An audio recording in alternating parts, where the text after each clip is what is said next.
First Coast News Stories of Service, sponsored by Duval Motor Company. Every service member has their own journey through the military. In this week's Stories of Service, we profile a Navy veteran who went from high school dropout to role model for thousands of other sailors. Had I not joined the Navy when I did, I'd probably be dead or in prison right now. Reuben Keith Green was a high school dropout in the mid-70s before his life took a very specific turn. Serving in the Navy completely changed my life. But joining the Navy was not a decision that was completely out of the blue. Having been raised by a Navy bosun mate, the transition to military life was not that difficult for me. So once I got into the Navy, I thrived because I was accustomed to the military lifestyle.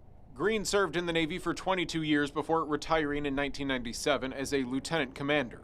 A proud achievement, and one he feels made him a role model to other young black sailors. People would stop me and tell me how proud they were to see a black officer because they didn't. I did the same thing. If I saw a black officer, I'd walk up to them and ask them questions. How did you get here? What did you do? Because it was so rare. That's part of the reason why he wrote a book about his path from high school dropout and then through military life called Black Officer, White Navy. And he's not done writing. I'm trying to get veterans to share their stories because there's a big hole in the literature where the stories of African Americans in the military after the Vietnam War might be.